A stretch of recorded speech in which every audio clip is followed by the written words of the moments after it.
Bienvenue dans le podcast Neurosensible. Douleurs chroniques, fatigue, anxiété, symptômes étranges. Et si tout partait du cerveau et d'un système nerveux dérégulé? Bonjour à tous, je suis très heureuse de recevoir aujourd'hui l'une de mes mentors, Irene Lyon, spécialiste du système nerveux et du trauma, pour une conversation approfondie sur les mécanismes souvent mal compris qui relient le corps, les émotions et la santé. Dans cette conversation, on vient déconstruire ce que l'on croit savoir sur le trauma, en élargissant la définition bien au-delà des événements extrêmes, comme la famine, la guerre, le viol par exemple. On explore également les différentes formes qu'il peut prendre, souvent de manière invisible. On parle bien évidemment du rôle central du système nerveux autonome dans de nombreux symptômes chroniques et de la manière dont une dérégulation peut s'installer très tôt, parfois dès les premières interactions de vie et même in utero. On aborde également des sujets qui me tiennent particulièrement à cœur, les limites des quick fixes que l'on voit partout aujourd'hui, du genre « réguler votre nerf vague en 1 minute » ou « plonger dans l'eau froide pour guérir », mais aussi les confusions autour de la régulation, notamment le fait d'assimiler le calme à un véritable sentiment de sécurité intérieure. Par exemple, en état de figement, freeze en anglais, une personne peut paraître très calme, posée et silencieuse, alors que son système nerveux est en réalité en mode protection. On parle aussi de l'importance d'aller lentement dans un monde qui pousse sans cesse à faire toujours plus vite, et j'en suis bien une victime, je me fous la pression comme il faut. Ce monde n'est franchement pas fait pour garder notre système nerveux régulé. C'est un échange qui invite à porter un autre regard sur ces symptômes, à comprendre ce qui se joue en profondeur et à envisager la guérison comme un processus progressif. Ce mot est très important, respectueux du rythme du système nerveux. Bonne écoute! Hello. Bonjour Irene, It's c'est nice sympa to de te meet voir, you, professeur. teacher. Ah, Merci thank ma you, chère. dear. Merci d'être là. C'est bon de te voir. Pour commencer, j'aimerais revenir sur ton parcours parce que tu as été formée en sciences de l'exercice et pourtant, après une grosse blessure au genou, aucune des approches de rééducation conventionnelle n'a vraiment fonctionné pour toi. Alors est-ce que tu peux nous dire ce que tu as découvert en chemin, ce que tu as essayé et comment tout ça se relie à ta carrière? Next to your career. Yeah, so I mean, it's a long story, but it started in high school. Oui, c'est une longue histoire, mais tout a commencé quand j'étais au lycée. Je faisais beaucoup de ski de compétition et je me suis blessée au genou gauche, rupture du ligament croisé antérieur. J'ai dû être opérée et c'est à ce moment-là que je me suis intéressée à la rééducation et aux sciences de l'exercice. Ensuite, au début de ma vingtaine, je faisais toujours beaucoup de sport, ski, soccer, et je me suis blessée à l'autre genou, même blessure. Rééducation, récupération, et puis je me suis encore reblessée au genou gauche. Cette fois-là, j'ai essayé de récupérer sans chirurgie, mais ça n'a pas marché, donc j'ai dû être opérée une 3e fois. Et environ 3 semaines après l'opération, en descendant simplement les escaliers chez moi, mon quadriceps s'est contracté et j'ai entendu un énorme crack. Ma rotule s'est cassée en 2. C'est encore aujourd'hui la douleur la plus intense que j'ai jamais ressentie. On pense qu'elle était déjà fragilisée par une ancienne blessure en VTT où j'avais tapé ma rotule contre un rocher. Donc j'ai dû subir encore une opération avec des vis et des fils pour réparer la rotule, puis une autre pour retirer le métal. Mais la raison pour laquelle je raconte ça, c'est que ce genre de blessure crée énormément de traumatisme pour le système. Les accidents, les chirurgies, l'anesthésie, les mois en béquille, tout ça, ça perturbe complètement le corps. Et je faisais tout ce qu'il fallait, kiné, massage, chiropractie, exercice, mais j'avais toujours énormément de douleurs dans tout le corps. Et je me souviens d'un très bon kiné qui m'a dit un jour « Je comprends pas pourquoi tu as autant mal ». Et c'est lui qui m'a envoyé voir quelqu'un qui faisait une méthode appelée Feldenkrais. J'étais en Australie à ce moment-là. Je suis allée voir ce praticien qui m'a donné une cassette audio avec une leçon de mouvement très douce. Des mouvements simples, bouger la tête, le bassin, rien de sportif. Et à un moment, il disait « Lève simplement la tête ». Je l'ai fait au début de la séance, puis à nouveau à la fin. Et là, j'ai eu l'impression que ma tête pesait 10 kilos de moins, comme si elle allait s'envoler. Et je me suis dit, mais qu'est-ce qui vient de se passer ? J'avais un diplôme scientifique, je connaissais les muscles, l'anatomie, mais ça, je ne l'avais jamais appris. Alors j'ai commencé à pratiquer ces leçons tous les jours pendant environ 1 mois, et en 1 mois, toute ma douleur avait disparu. Et 1 an plus tard, quand je suis rentrée au Canada, j'ai cherché Feldenkrais sur Internet, et il y avait justement une formation qui commençait 2 mois plus tard près de chez moi. Et je me suis inscrite, C'était une formation de 4 ans. Et c'est comme ça que je suis rentrée dans ce travail. D'abord par nécessité personnelle. Et ensuite, j'ai commencé à enseigner et à travailler avec des clients. Et la plupart des gens allaient mieux, sauf quelques personnes. Je me souviens particulièrement d'un homme qui travaillait comme secouriste sur une station de ski. Il était tombé d'une falaise, il avait survécu mais resté complètement figé. Je faisais avec lui les mêmes mouvements qui m'avaient aidé, mais sur lui ça marchait pas. Il se sentait un peu mieux sur le moment, puis une semaine plus tard, tout se resserrait. C'est à ce moment-là qu'un de mes mentors m'a parlé du travail de Peter Levine et du Somatic Experiencing. Il m'a dit « tu devrais te lire ce livre ». Et quand je l'ai lu, je me suis dit « Voilà, c'est ça qui me manquait ». Parce que je travaillais sur les muscles et les articulations, mais le système nerveux de ces personnes envoyait toujours le signal du danger. Et tant que ce signal reste là, le corps se retend à nouveau. Oui, ce qui est tellement courant. Et du coup, ça fait une super transition vers ma deuxième question, le traumatisme. Certains auditeurs pensent que le trauma ne concerne que des événements extrêmes, comme la guerre, le viol, la famine. Est-ce que tu peux clarifier ce que trauma veut vraiment dire ? Oui, donc notre définition principale, en tout cas, dans ce qu'on appelle la nouvelle traumatologie, dans le travail de Peter Levine spécifiquement, et des gens qui viennent de lui, on ne voit pas le trauma dans l'événement. Donc les accidents, la guerre, la chose effrayante, la chute, comme avec cette personne avec qui je travaillais. Le trauma est dans la physiologie du système nerveux, dans la neurobiologie.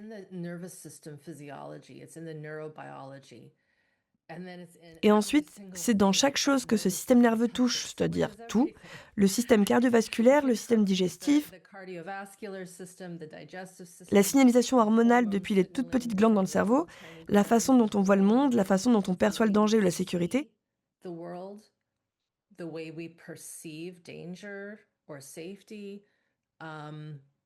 Ça impacte tout. Le trauma, c'est pas tant l'événement, c'est la manière dont le système nerveux gère l'événement. Mais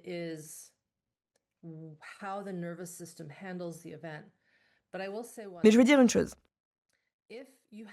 Si tu as un événement qui est mauvais assez longtemps, et même si tu as eu un bon départ, je vais parler des traumas précoces dans une seconde, mais même si tu as eu un très bon départ dans la vie, avec de l'amour, de la connexion, un bon système familial, si tu traverses souvent cette chose difficile, ces traumas vont t'impacter. Je pense par exemple aux prisonniers de guerre. C'est un abus répété, souvent psychologique, parfois pendant des décennies. Même si tu as eu la meilleure enfance du monde, Léna, et qu'on te mette là-dedans, et j'espère que ça n'arrive à personne, mais on sait que ça arrive, tu vas en ressortir avec un trauma post-traumatique complexe. Tes chances de récupération peuvent être un peu plus élevées parce que tu avais une meilleure régulation au départ, mais quand même. C'est comme quand quelqu'un a de multiples accidents de voiture, encore et encore, ou un énorme accident. T'as plein d'os cassés, des organes abîmés, des chirurgies, des transfusions. Même si t'étais bien régulé au départ et que t'as un accident comme ça arrive, tu vas le ressentir d'une façon ou d'une autre dans ta vie.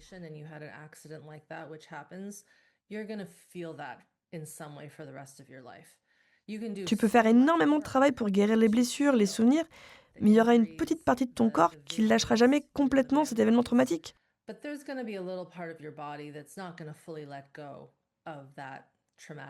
Voilà, donc je voulais en parler. Et pour revenir à ta question, dans notre monde, on appelle souvent ça les petits traumas, tu sais. Donc il y a les gros T, donc les gros traumas. Par exemple, dans un camp de guerre, avoir de multiples accidents. Puis il y a les les autres traumas qu'on appelle les petits. Je le dis entre guillemets parce que petit veut pas dire pas puissant.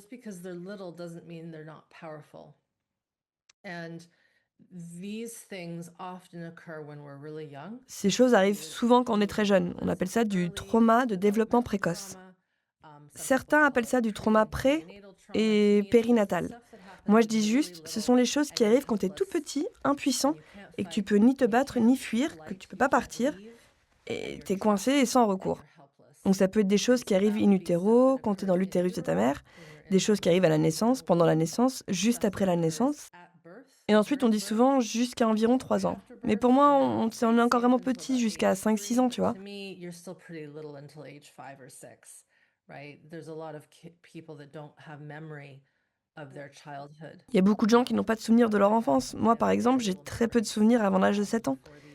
Et certains souvenirs que j'ai sont très précis, mais je me rappelle pas de longues périodes quand j'étais en maternelle, par exemple. Very specific, but I don't like remember long periods of time when I was in kindergarten.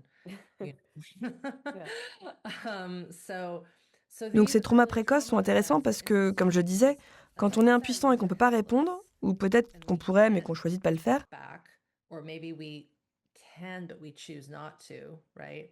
Like they impact us in a way that's ils nous impactent different d'une façon because différente. we start On to commence à modifier shift toute our notre physiologie pour entire rester en sécurité. physiology to stay Il y a un safe. exemple classique, c'est ce qu'on appelle le cry it out, So le one laisser of the pleurer. classic examples is Je sais pas s'il y a un terme en français pour ça, I mais don't know if there's a term in French for that. Is there? No, I don't Probably think so. La méthode extinction, apparemment. Specifically. Yeah. donc la méthode du cry it out extension ou le laisser pleurer, c'est en gros le fait de laisser le bébé pleurer. Et je pense que c'est plus courant en Amérique du Nord. Et je suis curieuse, tu sais, on en parlait avant d'enregistrer à propos de la culture française. Quand vous étiez bébé, est-ce que les parents disaient « Oh oui, il faut laisser ce bébé pleurer » Did parents say, "Oh yeah, you have to leave that baby to cry"? Oui, je lui avais déjà demandé. Dans les années 90, j'étais enfant et oui, évidemment, moi et ma jumelle, on pleurait la nuit. Et le pédiatre avait dit à ma mère qu'elle devait nous laisser pleurer. Et donc évidemment, c'est ce qu'elle faisait. Mais à contre-cœur, c'était douloureux pour elle. Et je suis sûre que ça arrive encore aujourd'hui. Enfin, je peux pas juger, mais je pense que c'est une pratique qui existe toujours. It's still there. Okay. That's Ok, c'est intéressant. Oui, parce qu'il y a un peu cette idée en Europe que les gens ne sont plus connectés à ce qu'on est censé faire. It depends. I mean, we're all unique. I'm not sure. So maybe in the old villages or something, I don't know. Yeah. But so let's just use Peut-être that dans les vieux example. villages ou je sais pas. Bref, prenons cet exemple. Un nourrisson est extrêmement vulnérable. Il peut pas se lever ni se nourrir. S'il a froid, il peut pas aller chercher une couverture. S'il a une couche sale pleine d'urine, s'il a vomi, il peut pas s'aider lui-même. Il a besoin qu'on l'aide. Poopy or has lots of pee or they throw up or they can't help themselves. They need to be helped. Et quand il pleure pas parce qu'il veut être un problème, il pleure parce qu'il a un besoin physiologique. Il est en détresse d'une certaine manière. Et c'est pas une émotion. Something that they need. Physiologically, they're in some form of distress. It's not an emotion. So a Donc le baby bébé pleure, crying, c'est pas it's not émotionnel, c'est physiologique. Il a faim, il a froid, quelque chose ne va pas, il a peur. Something doesn't feel right, they're scared. And so Et nous, en we, tant qu'adultes, on doit aller vers lui, être accordé à lui, probablement le prendre dans les bras et lui offrir ce dont il a besoin. pick them up and offer them what they need. And you know this 'cause you just Et tu have a sais little ça, one, parce like que you tu viens d'avoir start un to learn petit, to tu cry. apprends que les pleurs ne sont pas les mêmes selon les besoins. Things, yeah? And you get to Et know tu apprends their leur langage. Et ce langage, c'est le langage de l'accordage, l'attunement en anglais, et de l'écoute. À chaque fois que le parent ou le caregiver en anglais écoute, s'accorde et apporte ce dont le petit a besoin, ça crée un lien. Moi, j'appelle ça une petite goutte de régulation. Et ensuite, tu fais ça encore et encore et encore pendant des années. La première année est critique, mais en réalité, les 2 ou 3 premières années le sont aussi. Et si ça se produit pas, et ça arrive beaucoup trop souvent, eh ben, on en voit les conséquences aujourd'hui d'humains qui n'ont pas reçu ça. Et c'est pas le cas de tout le monde, mais beaucoup ne sont pas écoutés. Ils sont pas accordés. Et ça donne au bébé le sentiment, personne n'est là pour m'aider, pour prendre soin de moi, je suis bouleversée. And it isn't every single human on the planet, but many aren't listened to, they're not attuned to. It gives the infant this sense of no one's there to help me, to take care of me. I'm upset, I'm angry. Je suis en colère. Mais c'est même pas de la colère, c'est comme un grondement interne, presque de la rage. Qu'est-ce qui se passe? Pourquoi on s'occupe pas de moi maintenant? What's going on? Why am I not being taken care of? Now, Bon, maintenant, chaque personne est différente. Je pense qu'il y a aussi une personnalité chez les tout-petits. Certains ont plus de robustesse, d'autres moins. Mais ce qui se passe, c'est que les petits commencent à ne plus faire confiance à leur propre physiologie interne. Parce qu'ils pensent, enfin, ils pensent pas vraiment, mais ils sentent quelque chose ne va pas, j'ai besoin d'aide, j'ai besoin de soutien, pourquoi personne ne vient? Et au fil du temps, ça façonne une vision du monde. C'est un cadre classique de ce qu'on appelle le trauma de développement précoce. Le monde est dangereux, on va tous mourir, personne n'est là pour me protéger, pour me garder en sécurité. Je dois tout faire tout seul. Et dans cet état, on devient hyper individualiste, on fait pas confiance aux liens, à la connexion. Et si on pense à des adultes qu'on connaît, des gens qui ont peur de l'intimité, peur de la relation, peur qu'on leur fasse du mal, qu'on soit pas gentil avec eux.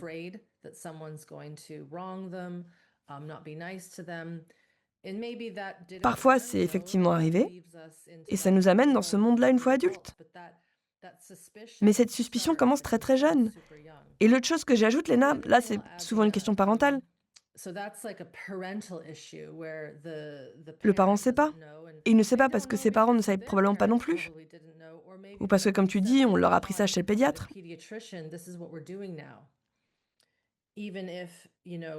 C'est comme ça qu'on fait maintenant.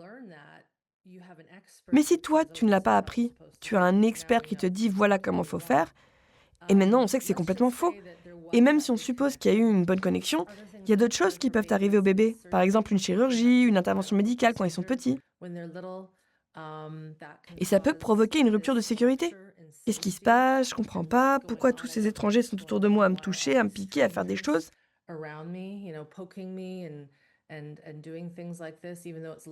Même si c'est vital, c'est terrifiant pour un nourrisson. Et on ne peut pas lui expliquer ce qui se passe. On peut offrir de la sécurité, mais si un bébé doit subir une chirurgie, ça reste effrayant pour lui et son corps. Même s'il est inconscient et sous anesthésie. Donc, pour résumer, il y a beaucoup de façons dont nous, humains, sommes impactés par le trauma très tôt, très très très tôt, et jusqu'à aujourd'hui. Et même aujourd'hui, Léna, il n'y a pas des gens à l'hôpital qui disent votre bébé vient d'être opéré, il faut s'assurer qu'il voit un bon praticien somatique. Pas encore. Dans certaines cultures, on consulte des ostéopathes. L'ostéopathie pour les nourrissons, c'est merveilleux si on peut trouver quelqu'un de compétent. Et ils ont souvent une meilleure compréhension du système nerveux et de l'impact du trauma que certains travailleurs somatiques, je trouve, donc c'est intéressant. Mais oui, c'est comme ça que les traumas peuvent se produire. C'est pas forcément visible, pas forcément évident, mais ça impacte profondément le système à un niveau cellulaire très profond. Et la dernière chose que j'ajoute, Léna, comme ça, avant qu'on parle quand on est nourrisson, ça s'appelle préverbal. Et même quand on commence à parler, on ne fabrique pas le même sens ni la même mémoire. Et sans cette mémoire, le passé devient comme une grosse boule, soit de danger, soit de sécurité, soit de peur, soit de terreur. Et beaucoup d'adultes avec des traumas précoces ont une terreur dans les yeux. A lot of early trauma, those adults have a terror in their eye. Je ne peux pas le faire avec mes propres yeux parce que c'est pas dans ma physiologie, mais tu vois des yeux très grands, très écarquillés, comme si ça sortait, comme s'ils étaient coincés dans une réponse de choc. Et d'autres ont une physiologie effondrée où il n'y a plus d'énergie.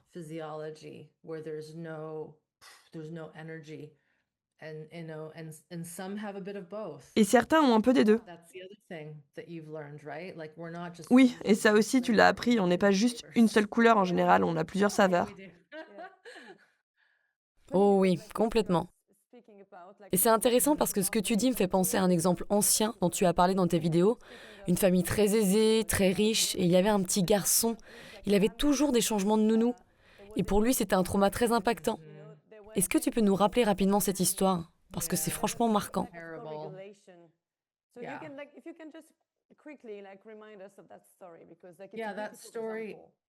C'est une de ces histoires où tu lis ça et tu te dis waouh! Et c'est tiré, pour ceux qui veulent la lire en entier, du livre de Bruce Perry, Bound for Love. Pourquoi l'empathie est essentielle et menacée.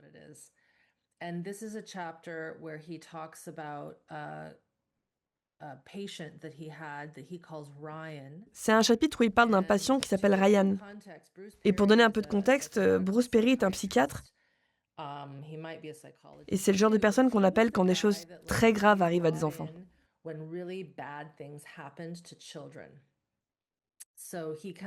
Il a été, je crois, l'un des psychiatres principaux quand il y a eu la catastrophe de Waco, au Texas. Il y avait une secte et des enfants qui ont été récupérés. Ils étaient tellement dysrégulés, tellement traumatisés. Rien que d'y penser, j'ai des frissons. Toi aussi? Ouais, tu le sens? Oh oui. C'est juste, ces pauvres enfants, ils étaient tellement innocents. Enfin, tous les enfants le sont, mais je sais pas comment ils s'en sont remis. Ce serait intéressant de voir avec le recul s'ils ont pu se rétablir après un niveau pareil d'abus physiques et psychologiques. Bref, c'est le genre de personne qui intervient, qui parle avec la police, les tribunaux et qui explique si cet enfant ou cet ado a fait quelque chose de terrible, c'est pas de sa faute, c'est lié à ce qui lui est arrivé quand il était jeune. Et Ryan, c'était ce cas-là.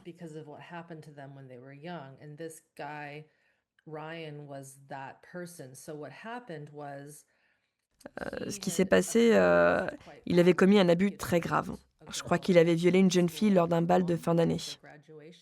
Et cette fille avait un handicap mental, je sais plus exactement lequel, mais elle avait une forme de déficience handicap.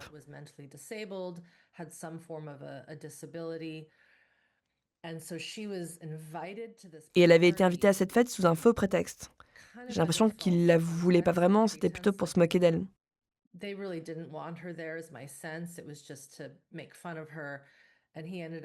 lui a fini par la violer devant tout le monde. Et ça n'avait aucun sens, parce que ce garçon n'avait jamais eu de problème avec la justice, il avait des bonnes notes, etc.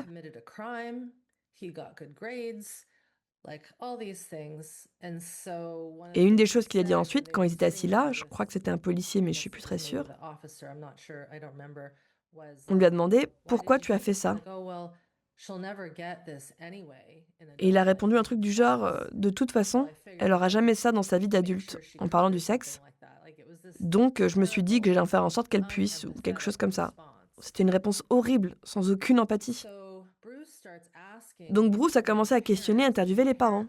Et c'était parmi les gens les plus riches de la ville, très connus. Et il n'avait qu'un seul enfant. Et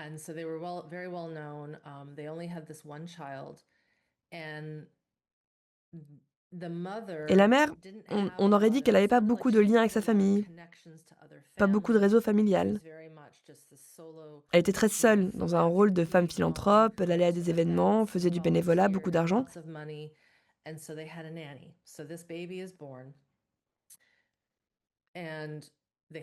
ils avaient une nounou. Et ensuite, quand la mère rentrait, au bout d'un mois ou deux, je sais pas,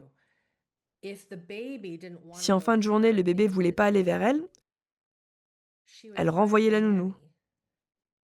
Ce qui se passait donc, c'est que ce bébé, ce tout petit qui plus tard a commis ce crime, s'attachait à la nounou, se sentait en lien avec elle. Et dès que la mère sentait que le bébé n'avait pas envie de la voir, elle réagissait. Et ça se comprend. Si tu passes 10 heures par jour avec une personne et qu'un étranger, entre guillemets, c'est-à-dire la mère, arrive, évidemment que tu vas vouloir rester avec la nounou plutôt qu'avec l'étranger.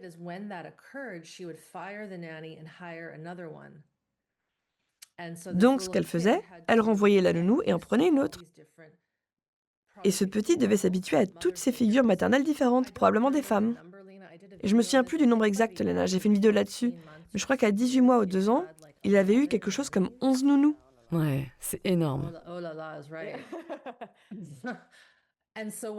Et donc, ce que Bruce suppose, c'est que ce petit formait une relation, puis il y avait rupture, la personne disparaissait. Au bout d'un moment, ce petit garçon a commencé à s'éteindre, se fermer, à se couper, à geler, à ne plus sentir. Et quand ils ont regardé son historique, il était très bon à l'école, très bon dans les choses individuelles comme étudier, il était très bon en sport. Il était un peu l'élève modèle.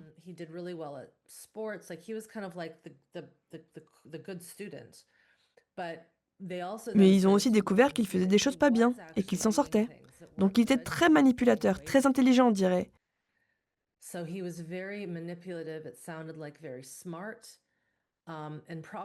Et probablement parce que, je ne peux faire confiance à personne parce que ma figure d'attachement principale m'est constamment enlevée ou retirée, donc je ne peux compter que sur moi. Et je me demande souvent, qu'est-ce qu'il est devenu ce gamin? Et voilà la question, et j'ai pas la réponse quand ce niveau de négligence émotionnelle a lieu. When that level of emotional neglect has occurred, I don't know if that can be rewired. Je sais pas si ça peut se recabler. Parce que des enfants élevés dans des environnements abusifs, j'ai beaucoup d'amis et de collègues qui ont des enfances très violentes. Mais la violence était constante. C'est horrible à dire, mais le cadre familial est toujours présent. La mère était là, ou le beau-père. C'était pas bien, mais c'était stable dans sa forme. Alors que là, pour ce bébé, il y avait quelque chose de particulier dans cette rotation permanente de nounou. Et bien sûr, dans les milieux très aisés, il peut y avoir, pas toujours mais parfois, une forme de détachement émotionnel. On peut jeter de l'argent sur tout, et c'est pas ça qui répare. Et comme je disais, j'ai des collègues qui ont vécu des violences et des abus horribles. Et ce sont des personnes incroyables, avec énormément d'empathie. Je suis sûre que toi aussi, tu connais des gens comme ça.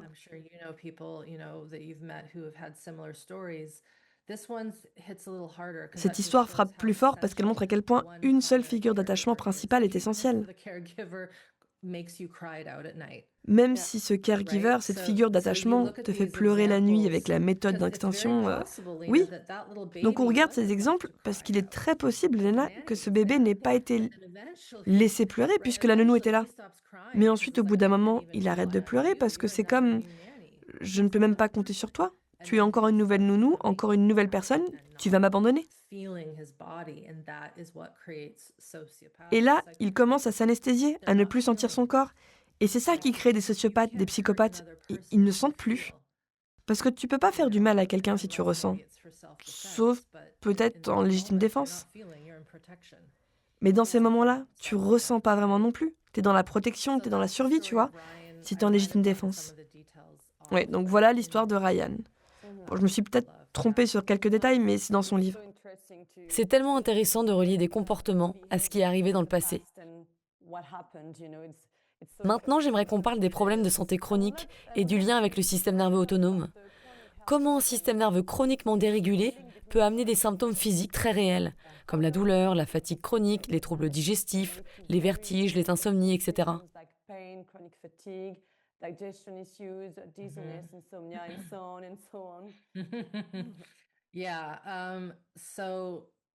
It's actually quite simple.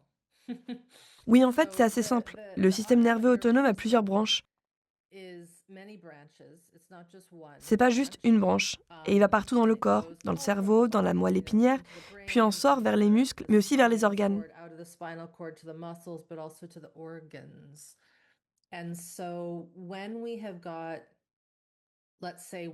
Donc, imaginons qu'on ait eu une enfance violente, juste pour prendre cet exemple. On doit rester en permanence en combat ou fuite.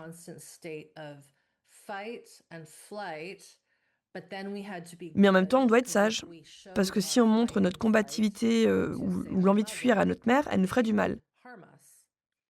Donc on devient figé fonctionnellement. Et on peut aussi avoir de l'effondrement, de la honte, beaucoup de peur, etc. Imagine cette personne qui porte toute cette énergie et dont le système essaie constamment de vérifier. Est-ce que je suis en sécurité aujourd'hui? Est-ce que je ne le suis pas? Qu'est-ce que je dois faire aujourd'hui pour rester en sécurité? Qu'est-ce que je dois faire? Protéger mes frères et sœurs qui ne sont pas en sécurité. Donc cet être humain, très jeune, devient un protecteur de lui-même et de l'environnement.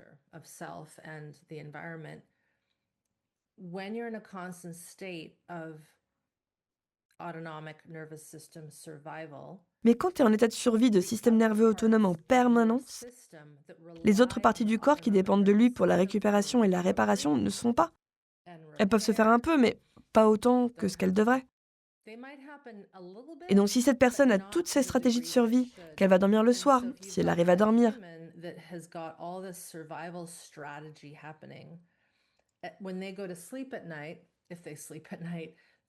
Son intestin ne récupère pas, son système immunitaire ne récupère pas. Le processus de réparation des articulations, de la peau, des yeux, enfin, il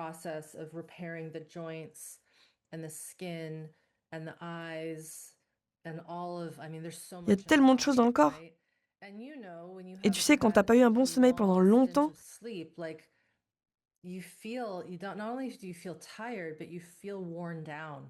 tu te sens pas seulement fatigué, tu te sens usé. T'as les yeux injectés de sang, la peau plus inflammée, la digestion qui se dérègle, parce que tu vas pas dans ce sommeil profond de rest et digest, le repos et la digestion de la nuit. Et ce rest et digest, c'est là qu'on répare. Donc maintenant, prends une personne qui a grandi dans l'adversité. Et imaginons qu'elle ne soit plus dans cette adversité. J'entends ça tout le temps. Je suis dans une bonne relation, j'ai une bonne vie de famille, un bon travail, un bon mode de vie, j'ai vraiment guéri de cette partie. Mais j'ai encore tous ces problèmes de santé.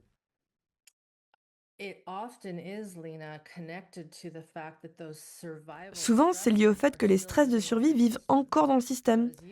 Donc oui, tu peux améliorer ton alimentation, ton environnement, réduire les toxines, avoir de bonnes relations. Mais si l'ancien danger est encore là dans ton corps, comme si ton corps cherchait encore cette mère dangereuse, ce père dangereux, ce système scolaire dangereux, ce frère ou cette sœur, peu importe, tu restes en mode survie.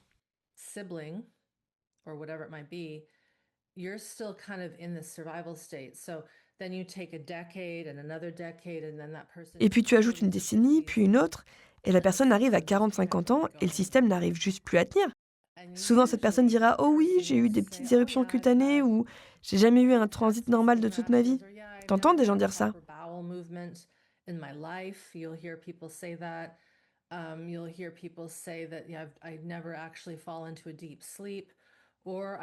Ou «Je tombe jamais dans le sommeil profond» ou encore «Je dors énormément». Et ça, c'est autre chose. On peut dormir beaucoup, mais ne pas être dans un sommeil récupérateur. On est éteint, en shutdown pendant le sommeil. Donc le sommeil est très profond, mais il n'est pas restaurateur. La recherche qui relie vraiment ça, c'est l'étude ACE, Adverse Childhood Experiences, ou les expériences adverses dans l'enfance. Et c'est pas une étude parfaite, mais c'est déjà une bonne base pour montrer plus il y a eu de stress et d'adversité tôt dans la vie, plus ça se relie fortement aux maladies à l'âge adulte. Et si tu regardes ces maladies, et même les comportements à risque dans lesquels les gens tombent, c'est le résultat d'un système sous stress intense. Donc la physiologie ne guérit tout simplement pas.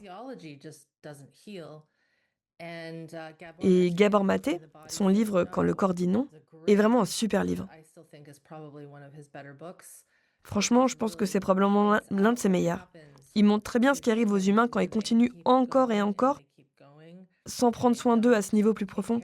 Et c'est pas seulement émotionnel, c'est un niveau neurobiologique. Il montre comment le système nerveux porte ses terreurs et ses peurs. Et puis il y a cet autre terme un peu savant que tu connais, ces mémoires traumatiques procédurales piégées. Par exemple, quand pendant 20 ans de ta vie, en grandissant dans une maison abusive, tu avais envie de frapper ou de t'enfuir et que tu pouvais pas. Toutes ces fois où tu voulais te protéger ou protéger tes frères et sœurs et que tu pouvais pas. Tout ça reste coincé dans le système. Et c'est pour ça, pour revenir à ce qu'on disait, qu'on guérit pas. Parce que le système est réquisitionné pour la survie et qu'il n'est pas en mode réparation. Tu ne peux pas guérir si ton système pense que tu es toujours en danger. Yeah. No, and I think too, Lena, like that's here's what's so difficult. Et je pense aussi, Léna, ce qui est difficile pour beaucoup de gens, c'est cette analogie. Tu sais, quand t'es un poisson dans un bocal, tu sais même pas ce que c'est que l'eau. T'es juste habitué à cette eau. You're just used to that water. Yeah, yeah. And the trouble when Et le problème, quand le trauma commence très tôt, ou même in utero, c'est que la mère est sous stress intense et le bébé reçoit en permanence des produits chimiques de stress. and that baby is just getting hit with stress chemicals. Et le bébé naît déjà soit avec une tendance à combattre, soit déjà effondré. Donc il sait même pas ce que c'est que d'avoir eu 9 premiers mois sains.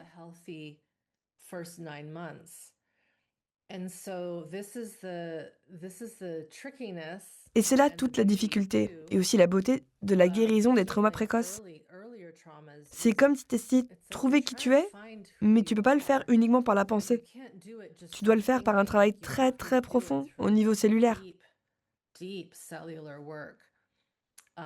C'était justement une de mes questions. Est-ce que tu peux nous parler des limites de la thérapie par la parole? Oui, je dirais qu'il faut le bon moment. D'ailleurs, juste aujourd'hui, j'ai vu un commentaire sous une de mes vidéos à propos d'une type de thérapie, j'ai oublié le nom, c'était... J'ai essayé ce truc du style ressens tout, tu vois. Et moi, je me dis, bon, il faut que je retrouve le nom, mais c'est une approche où tu ressens tout. Tu restes assis, tu ressens les émotions, la sensation, la terreur, et c'est tout ce que tu fais.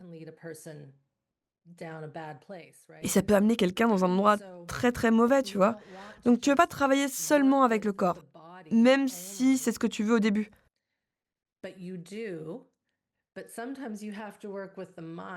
Parfois, il faut aussi travailler avec l'esprit, parce que l'esprit est très puissant. Et avec l'âge et l'expérience dans mon travail, j'ai jamais dit ne faites pas de thérapie par la parole. Mais j'ai dit, s'il y a du trauma et s'il y a du stress de survie stocké, c'est essentiel de travailler avec la biologie, le système nerveux, les muscles, le mouvement. Mais si une personne ne peut en supporter qu'un tout petit peu, alors avoir un bon psychologue pour t'aider avec tes pensées, c'est important. Et ensuite, il faut équilibrer avec un très bon travail somatique de guérison.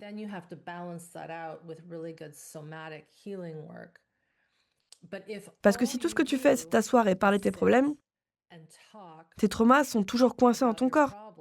Et je sais, toi tu sais, il y a des psychanalystes qui vont écouter et dire oh, moi je fais quelque chose de complètement différent.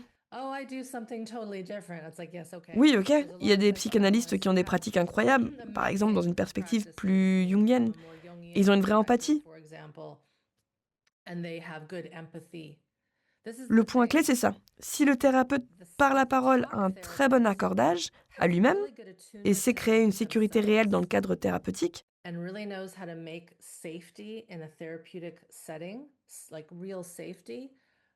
je préfère 1000 fois que quelqu'un aille voir cette personne-là plutôt qu'un praticien somatique qui est encore très dérégulé et qui ne sait même pas où sont ses propres pieds. Tu vois ce que je veux dire? Donc ça dépend vraiment de la compétence du praticien. Dans un monde idéal, tu aurais une équipe. Un très bon thérapeute somatique, un très bon psychologue qui t'aide avec des pensées auto-saboteuses, dures et cruelles envers toi-même.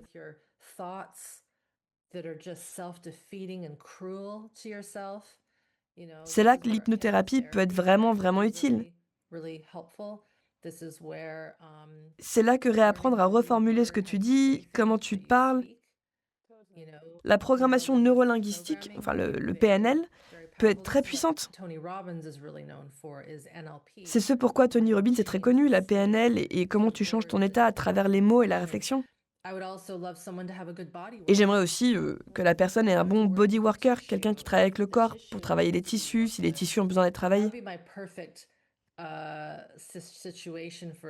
Donc, ma situation idéale pour un être humain, un très bon guérisseur somatique spécialisé dans le trauma, comme moi ou comme les personnes que tu connais, avec qui tu étudies, un psychologue très empathique et très accordé, et un praticien corporel aussi empathique, accordé et formé à l'accompagnement des traumas. Mais si tu n'as qu'un seul psychologue et que tu t'assois là à parler de tes problèmes pendant 20 ans, et je sais que ça existe, je connais des gens en ce cas, tu te reconnectes pas et t'avances pas. Et oui, on pourrait dire peut-être que cette personne ne peut pas faire plus que ça, et c'est possible. Donc ça dépend aussi, Léna, de ce pourquoi une personne est prête à ce moment-là de sa vie dans cette vie.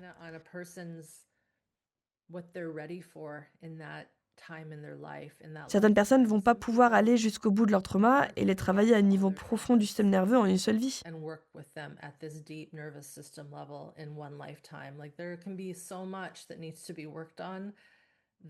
Il peut y avoir tellement de choses à travailler que tout ne sortira jamais entièrement. Et ça dépend aussi des circonstances, du temps, des capacités, de l'accès aux personnes, aux ressources. Est-ce que ça répond à ta question? J'ai un peu digressé.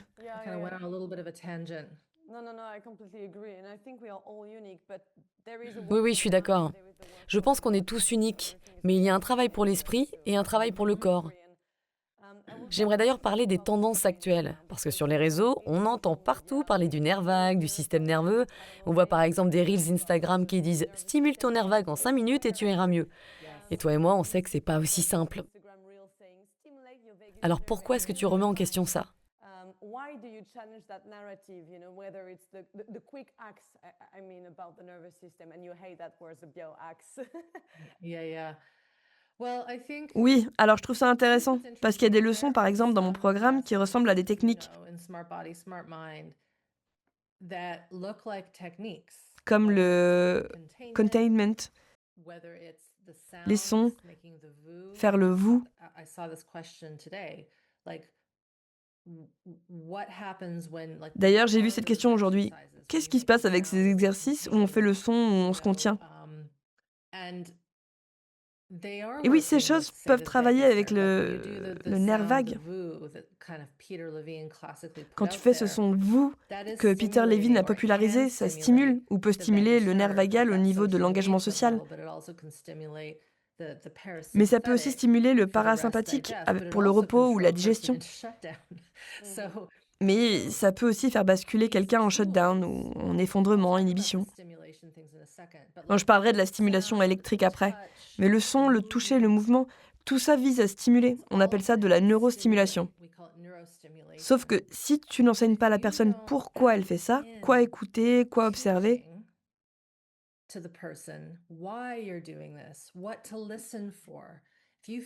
par exemple, si tu te sens somnolente quand tu fais ça, c'est peut-être un signe que tu te coupes, que tu passes en shutdown. Si tu sens tes jambes qui veulent bouger, ça montre que tu es dans l'activation. Mais si tu n'enseignes pas à la personne que, quand elle sent ses jambes bouger, elle doit arrêter l'exercice, se lever et bouger un peu, alors il manque tout un apprentissage. Et à mon avis, cet apprentissage doit exister avant, pendant et tout au long de l'usage de ces outils.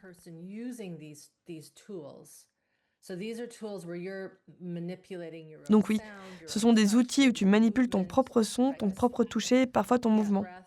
Oui, la respiration. Et le mouvement somatique est devenu énorme. Ouvre tes hanches, comme si c'était simple. Et relâche tes traumas. Et comme si ouvrir tes hanches, c'était ton trauma. C'est pas si simple. Mais ça peut être bien, oui. Pour le liquide dans les articulations, pour bouger, c'est bien. Mais au final, tout dépend du contexte, de l'intégration et de savoir pourquoi tu le fais. Est-ce que tu le fais juste pour le faire? Ou est-ce que tu le fais parce que tu veux écouter quelque chose, repérer un changement dans la physiologie?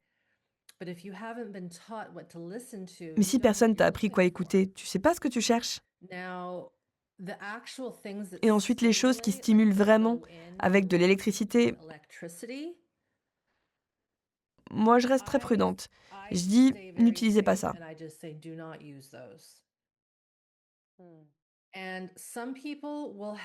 Certaines personnes peuvent en tirer un bénéfice parce qu'elles en ont déjà la capacité, elles savent ressentir, elles savent suivre, traquer. Mais si tu donnes ça à quelqu'un qui sait même pas ressentir cette digestion, tu peux vraiment dérégler son système. Et il y a pas longtemps, j'ai vu un commentaire quelque part sur un de mes contenus.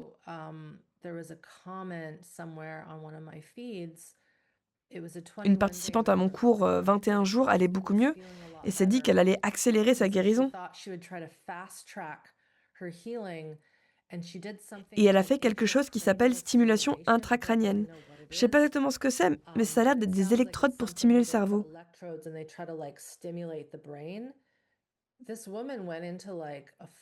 Cette femme est entrée dans un état, je dirais presque une psychose physiologique. Ça a complètement fait dérailler son système, tout s'est effondré. Et c'était comme si elle avait été retraumatisée.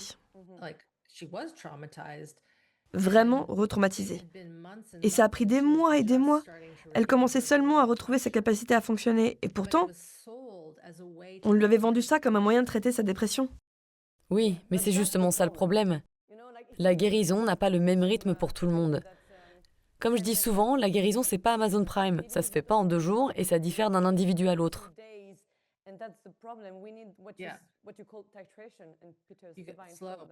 Yeah.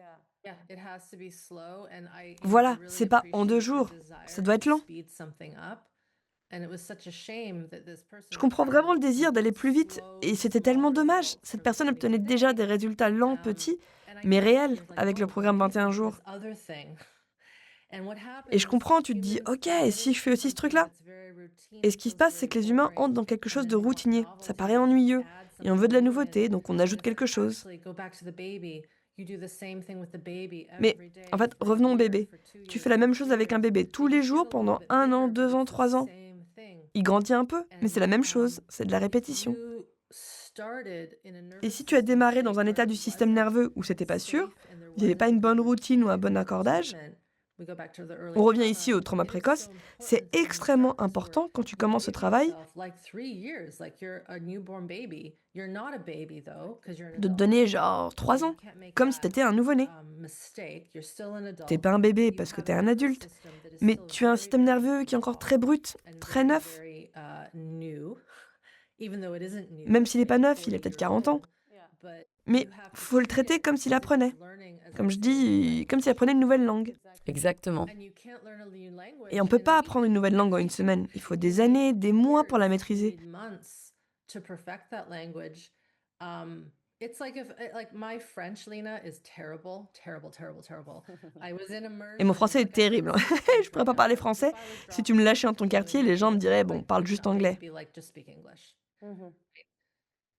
But I know a Je connais little un bit peu, of mais it. But si if je I voulais wanted to le learn réapprendre, my il French, faudrait que I je would have replonge to dedans, immerse. que j'aille quelque part où je suis And I forcée have de to parler. go somewhere Et il where faudrait I'm le faire forced lentement to parce que speak tu veux it. pas surcharger ton système.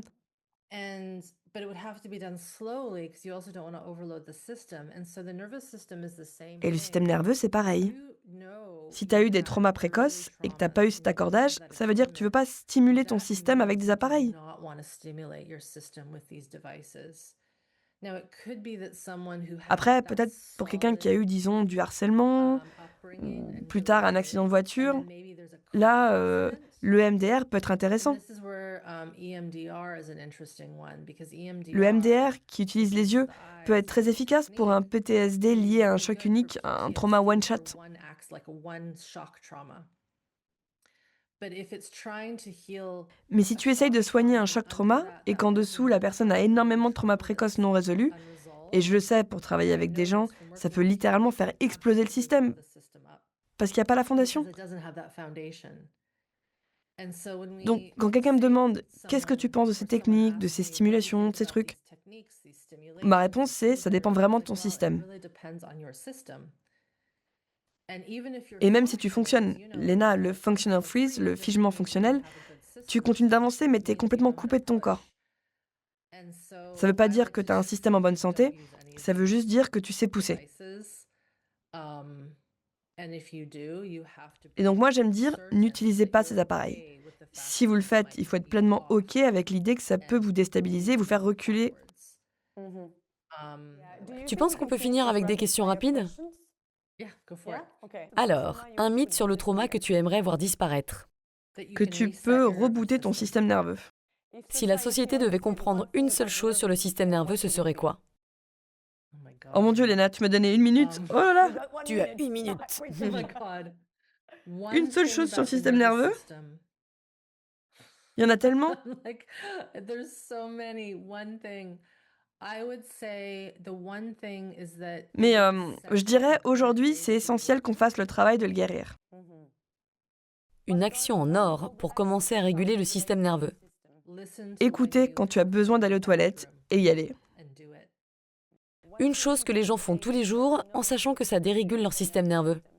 Ne pas écouter quand ils ont besoin d'aller aux toilettes. Moi, j'aurais dit un truc avec le téléphone. Par exemple, être sur le téléphone toute la journée, en surstimulation. Yeah, that too. Yeah, that too. I'm not Something very that good at looks- this. Quelque chose qui ressemble à la guérison mais qui ne l'est pas. Isn't. Blindly. Faire de la breathwork, le travail de la respiration, à l'aveugle, sans discernement. Une question que tu aimerais que les gens se posent plus souvent. Est-ce que j'aime ça?